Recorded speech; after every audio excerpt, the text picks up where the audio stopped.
University మంచి భవిష్యత్తు కోసం తెలుగు విద్యార్థులు ఇష్టపడే university. Call 9059052378 9059052379.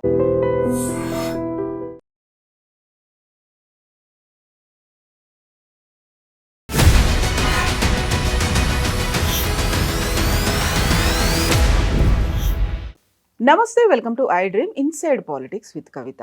Kaleshwaram project KCR సర్కార్ అత్యంత ప్రతిష్టాత్మకంగా చేపట్టింది. అయితే అందులో పిఎస్ కూలడం వల్ల వచ్చినటువంటి సమస్యలు, రాజకీయ ఆరోపణలు, వీటన్నిటితో పాటుగా వెరీ రీసెంట్గా పీసీ ఘోష్ కమిటీ కూడా అప్పటి ముఖ్యమంత్రి కేసీఆర్తో పాటుగా మినిస్టర్ హరీష్ రావును కూడా విచారణకు హాజరవ్వాల్సిందిగా ఒక పిలుపుని ఇచ్చినట్టుగా తెలుస్తోంది. ఓవరాల్గా నేషనల్ డ్యామ్ సేఫ్టీ అథారిటీ ఏం చెప్పింది, తర్వాత పరిణామాలు ఎలా ఉండబోతున్నాయి, ప్రస్తుత సీఎం రేవంత్ రెడ్డి చెప్తున్నట్టుగా అది కాళేశ్వరం కాదు కూలేశ్వరం అనేటువంటి మాట ఎందుకంటున్నారు. మనతో పాటుగా ఉన్నారు సాగునీటి జలరంగ నిపుణులు, పొలిటికల్ అనలిస్ట్ వి ప్రకాష్ గారు. ప్రకాష్ గారు నమస్కారం అండి. సో కాళేశ్వరం ప్రాజెక్ట్ అనగానే కేసీఆర్ ఒక అత్యంత పెద్ద ప్రాజెక్ట్ కింద చేపట్టారు. 1 కోటి ఎకరాల మాగాణి తయారవుతుంది అనేది కరెక్ట్గా ఎన్నికల ముందు పిఎస్ కూలిపోవడం, ఆ తర్వాత వచ్చినటువంటి ఆరోపణలు, అనుమానాలు అవే నిజమయ్యాయి అనేటువంటి ఒక వాదన. ఏం జరగబోతోంది నెక్స్ట్? అసలు మంచిగా ఉండినమ్మా కాళేశ్వరం, ప్రపంచ దేశాల ప్రశంసలు అందుకున్నది. బీబీసీ లాంటి తర్వాత చాలా రకాల డిస్కవరీ ఛానల్ లాంటివి కూడా వీటిని అంతర్జాతీయంగా ప్రసారం చేశాయి. నిజంగానే ఇది ఒక జైగాంటిక్ ప్రాజెక్టు. ఎక్కడ కూడా ప్రపంచంలో అంత పెద్ద స్థాయిలో విద్యుత్ వినియోగం, అంటే ఒక్కొక్క మోటారు 139 మెగావాట్లది ఎక్కడా లేదు ప్రపంచంలో. ప్రపంచానికి ఒక దారి చూపెట్టింది కాళేశ్వరం, ఎంత దూరమైనా కూడా నీళ్లను ఎత్తిపోయొచ్చు అని చెప్పేసి. అటువంటి ఒక మంచి ప్రాజెక్టును ఇవాళ మీ ముందు నేను చాలా సీరియస్ కామెంట్ చేయబోతున్నాను. ఎందుకంటే ఇది మొత్తం రాజకీయ కుట్రలో బలైంది. ఫస్ట్ కుట్రకి ఎక్కడ ఆరంభమైంది అని అంటే పియర్స్ విధ్వంసం. నేను 100% నమ్ముతున్నది ఏంటంటే, నా వ్యక్తిగత అభిప్రాయం, ఇది టీఆర్ఎస్ది కాదు, నేను అప్పుడు చైర్మన్ ఉన్న జలరంగ దీనికి నా పర్సనల్ ఒపీనియన్ చెప్తున్నాను నేను, ఇది ఖచ్చితంగా విధ్వంసక చర్య. దానంతట అది కూలిపోలేదు, ప్రమాదం జరగలేదు, కావాలని చేశారు. ఎవరు చేశారు అనేది పోలీసులు తేల్చాలి. సీఎం గారికి ఫోన్ వచ్చింది, ఒక పెద్ద శబ్దం వినబడ్డది, ఏదో జరిగింది. ఎప్పుడు? ఆ రాత్రి త్రూ ఈఎన్సి చాలా పెద్ద శబ్దం వినబడ్డది, చాలా ఊళ్ళకి వినబడ్డది, ఏదో జరిగింది అని ఆయన చెప్తే ఇమ్మీడియట్గా ఇదే విషయాన్ని మీరు ఎఫ్ఐఆర్ పోలీస్ కంప్లైంట్ ఇవ్వండి అని చెప్పాడు. ఆ రాత్రే వాళ్ళు పోయి పోలీస్ కంప్లైంట్ ఇచ్చారు. ఏం జరిగిందో అక్కడ కనబడలేదు మనకు. ఎందుకు అంటే ఒకరోజు మొత్తం పట్టింది నీళ్లు పోవడానికి. ఆడ నీళ్లు కంప్లీట్గా ఎవాక్యువేట్ చేశారు. చేసేసరికి ఒక రోజు పట్టింది. ఎఫ్ఐఆర్ అయితే అంత ముందే నమోదైంది. మార్నింగ్ న్యూస్లోనే చెప్పారు, పెద్ద శబ్దంతో మేడిగడ్డ రోడ్డు ఏదైతే ఉన్నదో కింద కుంగింది అని. పిల్లర్స్ కుంగినాయి అనేది నీళ్ళన్నీ పోయిన తర్వాత కనబడ్డాయి. ఆ రోజు 11 టీఎంసీల దాకా అక్కడ ఆగి ఉన్నాయి. గేట్లు వేసారు అప్పటికి, ఎందుకంటే అది జరిగింది అక్టోబర్లో. జనరల్గా ఏమైందంటే జూలై, ఆగస్టు, సెప్టెంబర్ మాసాలలో ఫ్లడ్ చాలా ఎక్కువ ఉంటుంది. అంటే అప్పుడు గేట్లు వేయరు, అప్పుడు స్టోర్ అయ్యి మామూలుగా వెళ్తూ ఉంటాయి. ఎప్పుడైతే తగ్గుతుందో ఫ్లో గేట్లు వేస్తారు. అక్కడ గేట్లు వేసి ఉన్నాయి ఆ రోజు. ఆ మొత్తం గేట్లు తీసి ఒక 24 గంటలు పంపించారు. అయితే ఆ పియర్స్ ఎక్కడైతే దెబ్బతిన్నాయో అక్కడ గేట్లు ఎత్తడం సాధ్యం కానట్టుంది. సరే, ఏది ఉన్నా కూడా నేను ఒక కామన్ సెన్స్కి వచ్చాను, మామూలు సాధారణ వ్యక్తిలాగా, నిపుణుడు అక్కర్లేదు. ఎన్డీఎస్ఏ ఎంక్వైరీ చేసింది కదా 18 నెలలు, ఈ శబ్దం ఎందుకు వచ్చింది? వెయిట్ చేశాను నేను, ఎన్డీఎస్ఏ తేలుస్తుంది. నాకు కావాల్సింది ఒక 11 టీఎంసీల వాటర్ ఉన్న దానిలో అట్టడుగున ఉన్న పియరు 1.5 ఫీట్ కిందికి పోతే, 1.5 ఫీట్ కిందికి పోతే అంత శబ్దం వస్తుందా? అది ఇసుకలో కూరుకుపోయింది, లోపలికి కిందికి దిగుతుంది, స్లోగా దిగుతుంది.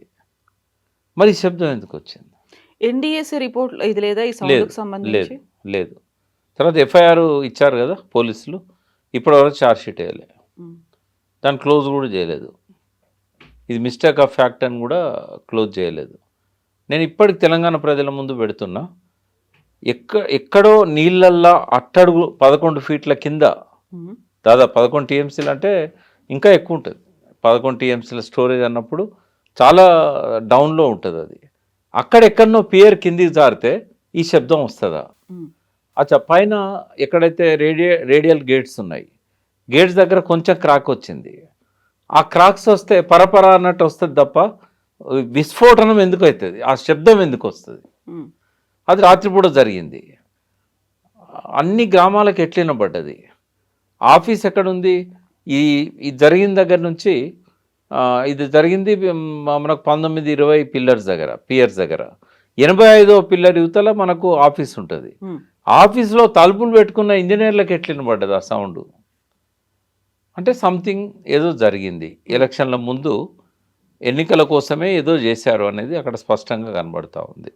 ఉమ్, ఇంకోటి, అది మధ్యలో కూడా జరగలేదు. ఆ సిరివంచ సైడు, ఆ బార్డర్ సైడు, అవతల సైడు, సిరివంచకు ఒక 10-12 కిలోమీటర్ల దూరం అనుకోండి. బట్ ఆ మహారాష్ట్ర బార్డర్ ఉమ్, అక్కడ అట్నుంచి ఆడికి రీచ్ కావడానికి అవకాశం కూడా ఉంది. దీని తర్వాత ఉన్నాయి ఇంకా 19 పియర్సే. చిన్నగా ఈత కొట్టుకుంటూ కూడా రావచ్చు అక్కడికి, ఉమ్, లేదంటే ఒక తెప్పె లాంటిది చేసుకొని కూడా రావచ్చు. ఏం చేసినలో ఏమైందో తెలియదు మనకు. బట్ ఖచ్చితంగా అది విధ్వంసం అనేది నేను ఇప్పటికీ నమ్ముతున్నా. ఒకవేళ కనుక ఎన్డీఎస్ఏ ఈ సౌండ్ ఎందుకు వచ్చింది అని చెప్పుంటే, నిపుణులు దాన్ని సర్టిఫై చేసి ఉంటే నేను నమ్మేవాడిని. కానీ ఇప్పుడు వాళ్ళు ఏం చెప్పలేదు కాబట్టి ఇది ఖచ్చితంగా విధ్వంసం అనేది ఒకటి. రిపోర్ట్ చూసారా మీరు? చూశాను. అందులో ఏమీ లేదు. కొండంత రాగం తీసేదో అంటారు కదా, 18 నెలలు పెట్టుకొని ఏం చెప్తారంటే అక్టోబర్ 24 నాడు వాళ్ళు విజిట్ చేశారు. అక్టోబర్ 23-24 ఆ టైంలో, ఏది 2023 23 అంటే అది అయిన తర్వాత ఒక 3 డేస్కి. ఆ తర్వాత వాళ్ళు 31వ తారీఖు నాడు ఢిల్లీలో డైరెక్ట్ ప్రెస్కి రిలీజ్ చేశారు వాళ్ళ ఒపీనియన్ని. ఇది నిర్వహణ లోపం కావచ్చు, నిర్లక్ష్యం కావచ్చు, ఉమ్, డిజైన్ లోపం కావచ్చు అని ఏదేదో 4 రకాల కారణాలు చెప్పారు. మొన్నిచ్చిన దానిలో కూడా ఏమంటారంటే నిపుణులను అపాయింట్ చేసి కారణాలను అన్వేషించాలట. ఉమ్, ఇప్పుడు ఇచ్చిన ఎన్డీఎస్ఏ రిపోర్ట్లో అంటే ఇంకా నిపుణులను అపాయింట్ చేయాలని చెప్పారు. వాళ్ళ నోటీస్కి వచ్చినాయి, కొన్ని అంశాలు పెట్టారు, డిజైన్స్ విషయంలో కావచ్చు, ఇంకో దాని విషయంలో కావచ్చు, కానీ నిర్ధారించలేదు. ఉమ్, ఎన్డీఎస్ఏ ఏది కరెక్ట్గా చెప్పలేదు మొన్నటి రిపోర్ట్లో తప్పట్టడానికి. అటువంటిప్పుడు ఇంజనీర్ల మీద చర్యలు తీసుకోవాలని విజిలెన్స్ కమిటీ ఎట్లా చెప్తుంది? వాళ్ళ అనుమానాలు మాత్రమే వ్యక్తం చేశారు తప్ప ఇప్పటికి కూడా నిర్ధారణ జరగలేదు. ఉమ్, పీసీ ఘోష్ కమిటీను వాళ్ళు కమిషన్ అనవచ్చు మనం. పీసీ ఘోష్ కమిషను వెయిట్ చేస్తున్నారు. ఎన్డీఎస్ఏ రిపోర్ట్ ఏమన్నా వస్తే వీళ్ళ తీర్పుగా అది బాగా ఉపయోగపడుతుంది కదా ఉమ్, అని చెప్పి వాళ్ళు వెయిట్ చేస్తున్నారు.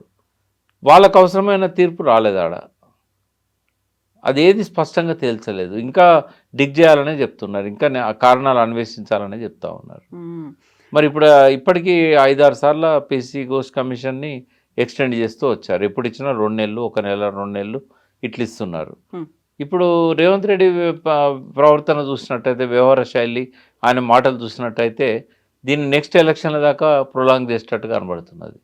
ఎందుకంటే కాళేశ్వరం అనేది కేసీఆర్ను బ్లేమ్ చేయడానికి ఒక అస్త్రంగా పెట్టుకున్నాడు ఆయన. కాబట్టి మళ్ళీ ఎలక్షన్ల దాకా దీన్ని సాగదీసి, దీని ద్వారా చుక్క నీరు కూడా మీకు వ్యవసాయానికి రావట్లేదు అని అంటే ఆయన దోపిడీ, ఆయన 1,02,000 కోట్లు దోసుకున్నాడు అని చెప్పడం ఆయన చేసిన పని. ఇప్పుడు ప్రభుత్వం ఒకవేళ ఎక్స్టెండ్ చేయాలి అనుకున్నప్పుడు కమిటీ అయితే ఉంది కదా, కమిటీ విచారణ జరుపుతోంది. అక్కడ ఉన్నటువంటి ఈఎన్సీలు, స్వయంగా మీరు కూడా వెళ్ళొచ్చారు, అప్పుడు ఉన్నటువంటి ఐఏఎస్ అధికారులు అందరూ అటెండ్ అయ్యి వచ్చిన తర్వాత ఇప్పుడు వెళ్లాల్సింది మాజీ సీఎం, మాజీ మంత్రి అనుకున్నప్పుడు వాళ్ళని కూడా విచారణకు పిలుస్తున్నారు అని అన్నప్పుడు అటెండ్ అవుతారు. ఆ తర్వాత రిజల్ట్ అనేది వస్తుంది అనేది అనుకోవట్లేదా మీరు? ప్రభుత్వమే చేయిస్తుందని ఎందుకు అనుకుంటారు? నేను అనుకుంటున్న పీసీ ఘోష్ గారు ఎన్డీఎస్ఏ కమిటీలో ఏం చెప్తారో దాన్ని కూడా ఆయన అధ్యయనం చేసిన తర్వాతనే తీర్పు ఇవ్వాలనుకుంటున్నారు అని నేను అనుకుంటున్నా. ఉమ్, ఎందుకంటే ఎంతమంది పోవాలనో అంతమంది, 100 మంది, నేను 100వ విట్నెస్ని. ఉమ్, నాకంటే ముందు 99 మంది అయినలు, ఆ తర్వాత కూడా చాలామంది అయినలు. మరి చాలాసార్లు కూడా పిలిచారు వాళ్ళు, ఒక్కొక్క ఈఎన్సీని, ఇంజనీర్స్ని, సెక్రటరీలను 3 సార్లు 2 సార్లు ఇట్లా పిలిచారు. ఆయనకు వీళ్ళ దగ్గర నుంచి ఇంకా అదనంగా రాబట్టుకునేది ఏమీ లేదు. ఉమ్, జస్ట్ ఈ was waiting for NDSA report. నేను అనుకునేది అయితే ఆ రిపోర్ట్లో అస్పష్టంగా ఉంది. కాకపోతే ఇప్పుడు మీరు ఒక ఎక్స్పర్ట్గా వెళ్ళారు, లేకపోతే అక్కడ ఉన్నటువంటి అధికారులు కూడా వాళ్ళు ఏం ఎక్స్పీరియన్స్ చేశారు, వాళ్ళ కట్టడ నిర్మాణంలో ఉన్నటువంటి పాలు పంచుకున్నటువంటి వాళ్ళందరూ అటెండ్ అయ్యారు. ఎవరైతే ఒక నిర్ణయం తీసుకున్నారో, ఎవరైతే దానికి సంబంధించి ఒక ప్రణాళికలు వేశారో వాళ్ళని కదా అటెండ్ అవ్వమంటుంది. అంటే ఆయన ఎన్డీఎస్ఏ రిపోర్ట్‌లో ఏం చెప్తారో చూసి, మళ్ళీ మళ్ళీ పిలవడం ఎందుకు? దానిలో వచ్చే నిర్ధారణల ఆధారంగా సీఎం గారిని గానీ, తర్వాత హరీష్ రావు గారు అప్పుడు ఇరిగేషన్ మినిస్టర్ ఉన్నారు. వాళ్ళని క్వెషన్ చేయాలని అనుకోవచ్చు ఆయన. హ్మ్. అది అస్పష్టతకు వచ్చింది కాబట్టి ఇప్పుడు ఈయనకి ఇచ్చిన ఎక్స్టెన్షన్ ఇంకొక 1 మంత్, అంటే ఈ మే 1 స్టార్ట్ అయింది ఆల్రెడీ. మే 30th వరకే ఉన్నది. 31st వరకు ఉన్నది. హ్మ్. కాబట్టి బహుశా మరి ఈ 20 రోజుల్లో పిలుస్తారేమో అని నేను అనుకుంటున్నాను. కాకపోతే అక్కడ కాళేశ్వరం కాదు, కూలేశ్వరము అన్నారనుకుంటే అక్కడ స్టెబిలిటీ అనేది లేదు. ఎప్పటికైనా ప్రమాదం జరగొచ్చు. ఎప్పటికైనా కూలిపోవచ్చు. ఒక నాసిరకం. దుష్ప్రచారం అమ్మ అది. ఇప్పుడు ఆ పియర్స్ కుంగింది కూడా ఇసుకలోనే అనేదే కదా ఇసుకల్ని నిర్ధారణకు వచ్చింది. కుంగినాయి. మరి అది ఇసుక ఎన్నో మీద నిర్మించినట్టుగానే. అంటే నేను అనేది ఏంటంటే, ఇసుకల బ్యారేజీలు నిర్మిస్తారా అని ఆశ్చర్యం వ్యక్తం చేశాడు. హ్మ్. ఇక్కడ మీ ద్వారా నేను ఐ డ్రీమ్ పాఠకులకు, శ్రోతలకు నేను చెప్పదలుచుకున్నది ఏంటంటే, 2 ఉంటాయమ్మ. బ్యారేజ్ వేరు, హ్మ్. డ్యామ్ వేరు. బ్యారేజీలలో కూడా 2 రకాల బ్యారేజీలు ఉంటాయి. స్టోరేజ్ దానికి అవసరమైన బ్యారేజీలు ఉంటాయి. అదేవిధంగా ధవళేశ్వరం, ప్రకాశం బ్యారేజ్ లాగా వచ్చిన నీళ్ళను వచ్చినట్టు వదిలేసే వదిలేయడానికి. బ్యారేజీలు ఉంటాయి. కొద్దిగానే ఆడ స్టోరేజ్ ఎంత అంటే 2 టీఎంసీ ఆడ. 4 టీఎంసీ పెట్టారు. హ్మ్. బట్ కింద అంతా ఇసుక కూరుకుపోయింది కాబట్టి ఒక 2 టీఎంసీ ఉంటుంది ఆడ. అయితే ఈ బ్యారేజెస్ ఎప్పుడు కూడా దానికి ఎక్కడైతే మనకు రాక్ లేదో అక్కడే బ్యారేజీలు ప్రిఫర్ చేస్తారు. ఎందుకంటే రాక్ ఉంటే డ్యామే కడతారు కదా. హ్మ్. రాక్ లేని కాడ నీళ్ళు అవసరం ఉంటాయి. అక్కడ బ్యారేజీలు కడతారు. అంటే ఎప్పుడు బ్యారేజీలు ఇసుకలనే కడతారు. హ్మ్. ఇసుకల బ్యారేజ్ కడతారా అంటే ఇసుకలనే కడతారు బ్యారేజీలు. అయితే కింద ఫౌండేషన్ లేదు కాబట్టి కొంచెం స్ట్రాంగ్ ఉండటానికి ఏం చేస్తారంటే చాలా డెప్త్ వరకు ఈ సీకెండ్ పైల్స్ కానీ, షీట్స్ ఏవైతే ఉంటాయో అవి కానీ, అట్లాంటి సీట్ పైల్స్ అంటాం. అట్లాంటి స్ట్రక్చర్స్ పెడతారు వాళ్ళు. హ్మ్. ఎందుకంటే మామూలుగా కట్టలా కడితే అది కొట్టుకుపోతుంది. కాబట్టి స్ట్రాంగ్ ఉండాలని చెప్పేసి పెడతారు ఇవి. ఇక్కడ కూడా ఆ బ్యారేజీలు కట్టిందే నీటి స్టోరేజ్ కొంత చేసుకోవడానికి. ఇప్పుడు ధవళేశ్వరం లాగా, ప్రకాశం బ్యారేజ్ లాగా ఇక్కడ గోదావరి మీద బ్యారేజీలు కట్టినట్టయితే మనకు తెలంగాణకు ఉపయోగపడవు. ఇక్కడ అక్కడ నీళ్ళను కొంత ఆపుకోవాలి. ఆ ఆపుకున్న నీళ్ళను మనం పైకి లిఫ్ట్ చేసుకోవాలి. హ్మ్. ఆపుకునేది ఎందుకంటే హెడప్ కోసం. ఇప్పుడు కన్నపల్లి పంప్ హౌస్ ఉంది. చాలామంది ఈ మధ్య రాస్తున్న వాళ్ళకు కూడా నేను వాళ్ళ కళ్ళు తెరిపించాలనుకుంటున్నా. వాళ్ళు ఏమనుకుంటారంటే మేడిగడ్డ అనేదే దానికి మొత్తం జీవనాధారం. హ్మ్. అంటే మొత్తం కాళేశ్వరం ప్రాజెక్ట్కే హెడ్ అనేదే మేడిగడ్డ అనేది. అయితే హెడ్ మేడిగడ్డ కాదు. హ్మ్. హెడ్ అనేది కన్నెపల్లి పంప్ హౌస్. ఎందుకు అంటే గోదావరి ఫ్లడ్ డేస్లలో ఆపకున్నా కూడా కన్నెపల్లి పంప్ హౌస్ నుంచి 2 టీఎంసీలు కానీ 3 టీఎంసీలు కానీ ఎత్తిపోసుకోవచ్చు. హ్మ్. ఆ ఫ్లో నుంచే గోదావరిలో నిరంతరం ఫ్లో ఉంటుంది. ఎప్పటి నుంచి? జూలై నుంచి మొదలుపెట్టి మనకు ఆగస్టు, సెప్టెంబర్, అక్టోబర్, నవంబర్ దాకా ఫ్లో ఉంటుంది. హ్మ్. ఆగస్టుకి వచ్చేసరికి చాలా పెద్ద మొత్తంలో పోతూ ఉంటుంది. జూలై వరకే ఈ ఫ్లో నుంచే మనం 3 టీఎంసీలు రోజు ఎత్తిపోసుకోవడానికి కావాల్సినంత అవకాశం కన్నెపల్లి పంప్ హౌస్ దగ్గర ఉన్నది. మేడిగడ్డ దగ్గర గేట్లు పెట్టకున్నా కూడా ఎప్పుడు మనకు మేడిగడ్డ అవసరము అని అంటే మనకు నవంబర్, డిసెంబర్ తర్వాత ఫ్లడ్ తగ్గుతుంది బాగా. అయితే అక్టోబర్ నుంచే దాదాపుగా ఏం చేస్తారంటే కొన్ని గేట్లను క్లోజ్ చేస్తూ ఉంటారు. మెల్లమెల్లగా కొంత హైట్ తగ్గించుకుంటూ అది చేస్తారు. ఈ జనవరి వచ్చేసరికి మొత్తం గేట్లు వేసేస్తారు. వేసేసి జూన్ దాకా మళ్ళీ వర్షాలు వచ్చేదాకా ఎన్నైతే నీళ్ళు వస్తాయో గోదావరిలో అవి ఆగిపోతాయి. అవి ఆగిపోయిన నీళ్ళ దగ్గర ఈ కన్నెపల్లి పంప్ హౌస్ దగ్గరికి వచ్చేసరికి హెడప్ అవుతాయి కొంచెం. అంటే దాదాపు 12 కిలోమీటర్ల దూరం ఉంటుంది మేడిగడ్డకును Kannepalli pump house. Kannepalli pump house అనేది కాళేశ్వరం ఊర్లో ఉన్నది. ఈ 12 కిలోమీటర్ల దిగువన మనకు ఈ మేడిగడ్డ ఉంటుంది. అయితే ఇప్పుడు 2 సంవత్సరాల నుంచి కూడా ఏం జరుగుతుందంటే మేడిగడ్డ గేట్లు వేయకున్నా కూడా కన్నెపల్లి పంప్ హౌస్ దగ్గర నుంచి లిఫ్ట్ చేయాల్సిన వాటర్ను లిఫ్ట్ చేయట్లేదు రేవంత్ రెడ్డి ప్రభుత్వం. దానికి ఏం సాగు చూపెడుతున్నారు? అన్నారం, సుందిల్లో కూడా నీళ్లు స్టోర్ చేయడానికి అవకాశం లేదు, అందుకే నీళ్లు స్టోర్ చేయట్లేదు, లిఫ్ట్ చేయట్లేదు అని చెప్తున్నారు. అయితే ఈయనకి ఏమాత్రం చిత్తశుద్ధి ఉన్నా కనీసం క్వశ్చన్ చేయట్లేదు. ఎందుకు స్టోర్ చేయకూడదు? అదివరకు కంటిన్యూగా స్టోర్ చేశారు కదా. ఏమైనా డ్యామేజ్ అయిందా? చిన్న బుంగలు వచ్చినాయి. బుంగలు కూడా కాదు అవి, చిన్న సీపేజ్. అది రావడానికి కూడా కారణాలు ఉన్నాయి. 2019 జూన్ 21 నాడు అది జాతికి అంకితం చేశారు కాళేశ్వరం. 3 సీఎంలు వచ్చి. ఆ రోజు జయశంకర్ సార్ వర్ధంతి.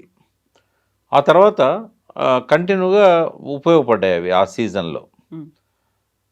నీళ్ళు ఎప్పుడు తగ్గినాయి, లిఫ్ట్ చేయడం ఎప్పుడు ఆపేశారు అని అంటే ఆపలేదు లిఫ్ట్ చేయడం. లిఫ్ట్ చేస్తున్న క్రమంలోనే మార్చి 23 దేశం మొత్తంలో లాక్డౌన్ స్టార్ట్ అయింది. ఈ లాక్డౌన్ అనేది జూన్ జూలై దాకా పోయింది. ఏది 100% లాక్డౌన్ ఎక్స్టెండ్ చేస్తూ ఆ టైంలో ఫస్ట్ ఎప్పుడైతే డ్యామ్ యూటిలైజేషన్కి తీసుకొస్తారో బ్యారేజెస్, బ్యారేజ్ కానీ డ్యామ్ కానీ ఏదైనా కానీ, ఆ టైంలో కొంత స్టెబిలైజ్ చేసుకోవడానికి చిన్న చిన్న పనులు చేయాల్సి వస్తుంది. ఎక్కడన్నా అతకలేదా సిమెంటు, ఎక్కడన్నా క్యావిటీస్ వచ్చినాయా, గ్యాప్స్ వచ్చినాయా, ఎక్కడ సింక్ అయిందా కిందికి, దిమ్మెలు పోయినాయి, కొట్టుకపోయినాయి, ఇట్లాంటివన్నీ సరి చేసుకునే టైం ఎప్పుడు అంటే ఒక్కసారి వినియోగంలోకి తీసుకొచ్చాక. ఆ టైం మనకు ఈ కోవిడ్ చేయబట్టి ఎవరు పోలేదు, ఆడికి ఇంజనీర్లు పోలేదు, వర్కర్స్ పోలేదు. మొదటిసారి కోవిడ్ కాబట్టి ఎవరి ప్రాణభయం వాళ్ళకు ఉంది. ఆ మేడిగడ్డలో ఏమైనా తప్పులు జరిగాయంటే ఆ టైంలో పోకపోవడమే ఆ తప్పు. అయితే దానివల్ల మేడిగడ్డ బ్యారేజ్కి ఏం కాలేదు, కొంచెం ఇబ్బంది అయింది. ఏమైందంటే ముందటున్న కాఫర్ డ్యామ్ ఏదైతే ఉన్నదో దాన్ని తొలగించలేకపోయారు. ఒకవేళ బాంబ్ బ్లాస్ట్ అనేది కరెక్ట్ కారణం కాకపోతే రెండో కారణం అది ఎన్డీఎస్ఏ కూడా చెప్పింది, అది ఆ డెబ్రీస్ అన్ని తీసేయాల్సి ఉండే, తీయలేదని. అది కూడా హైడ్రాలిక్ జంప్కి అవకాశం ఉంది, అక్కడికి నీళ్లు బాగా వేగంగా వచ్చి జంప్ అయి పడతాయి కాబట్టి ఇసుక కదిలిపోయి ఉంటుంది అనేది ఒక ఆలోచన, అది వాళ్ళది ఎన్డీఎస్ఏ వాళ్ళది. అంటే ఏదైనా కారణం కావచ్చు, బట్ ఇక్కడ సుందిళ్ళకు అన్నారానికి ఆ చిన్న లోపం వల్ల వాళ్ళు స్టెబిలైజర్గా చేసుకోకపోవడం వల్ల అక్కడక్కడ కొంత సీపేజ్ అనేది వచ్చింది. వచ్చిన తర్వాత మళ్ళీ నెక్స్ట్ ఇయర్ దాన్ని గ్రౌటింగ్ చేసి దాన్ని అంతా మంచిగా చేశారు వాళ్ళు. సెస్మిక్ ఎఫెక్ట్ కూడా అక్కడ ఏం లేదు, భూకంపాలు ఇట్లాంటివి కూడా ఏం రాలే. అక్కడ వాళ్ళ కక్ష ఏంటంటే అదివరకు ఏదైతే డిసైడ్ చేశారో సుందిల్లది, ఆ బ్యారేజ్ స్థలాన్ని మార్చారు, ఇట్లాంటివి కొన్ని ఆరోపణలు ఉన్నాయి. కానీ బ్యారేజీలు పనికిరావని చెప్పి ఎన్డీఎస్ఏ చెప్పలేదు. ఎన్డీఎస్ఏ చెప్పనప్పుడు నీళ్ళని మేము స్టోర్ చేస్తామని ప్రభుత్వం ఎందుకు అడగడం లేదు? అంతకుముందు ఏం చెప్పారు, కొన్ని చిన్న చిన్న రిపేర్లు ఉన్నాయి, వీటిని కంప్లీట్ చేయండి అని చెప్పారు. ఎప్పుడు? అక్టోబర్ 24, 25కి వచ్చినప్పుడు విజిట్ చేసి. తర్వాత కూడా 2 సార్లు ఎన్డీఎస్ఏ బృందం వచ్చినప్పుడు కూడా ఏమన్నారంటే ఈ అన్నారం సుందిలలో బాగానే ఉన్నాయి, బ్యారేజెస్ ఏం దెబ్బతినలేదు, బట్ చిన్న చిన్న పనులు ఉన్నాయి, ఇవి చేయండి అని చెప్పారు. వీళ్ళు ఎప్పుడు కంప్లీట్ చేశారు తెలుసా? 24 జూన్ వరకు కంప్లీట్ చేశారు. మరి 24 జూన్ తర్వాత ఎందుకు నింపుకోలేదు? అక్కడ నుంచి ఎల్లంపల్లికి ఎందుకు తీసుకురాలేదు? ఎందుకు అక్కడ నుంచి ఈ సిస్టమ్ అంతా అప్ టు మల్లన్న సాగర్, కొండపోచమ్మ సాగర్ దాకా ఎందుకు నీళ్ళని తీసుకొచ్చి నింపలేదు? మేడిగడ్డకు దానికి సంబంధమే లేదు. మేడిగడ్డ అనేది మనకు జనవరి, ఫిబ్రవరి, March, April, May. But flow నుంచి లిఫ్ట్ చేయడానికి ఇబ్బంది ఏంది? మీకు గుర్తుండాలి, కేటీఆర్ గారు అక్కడికి పోయి 50,000 మందితో మేము వచ్చి మోటార్లు ఆన్ చేస్తామని చెప్పాడు. వాళ్ళు చేయలేదు అది. అయితే ఇది చేయాల్సి ఉండే.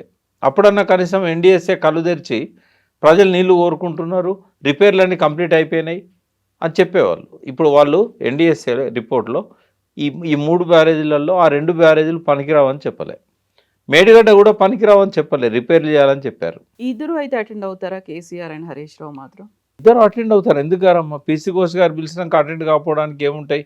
అప్పుడంటే ఎలక్ట్రిసిటీ కమిషన్ నరసింహారెడ్డి గారు మీడియాతో చిట్ చాట్ చేస్తూ ఒక రకంగా నిర్ధారణకు వచ్చినట్టు మాట్లాడాడు కాబట్టి ఇంకా నువ్వు నిర్ధారణకు వచ్చినాక మేము రావడం ఎందుకని చెప్పి ఆ కమిషన్నే మార్చాలని చెప్పారు, మార్చారు. సుప్రీంకోర్టు కూడా మార్చింది. అట్లా మాట్లాడడం తప్పని చెప్పి సుప్రీంకోర్టు చెప్పింది, కామెంట్ చేసి. కానీ పీసీ ఘోష్ మీద ఎటువంటి రిజర్వేషన్స్ హరీష్ రావు గారికి లేవు, కేసీఆర్ గారికి లేవు.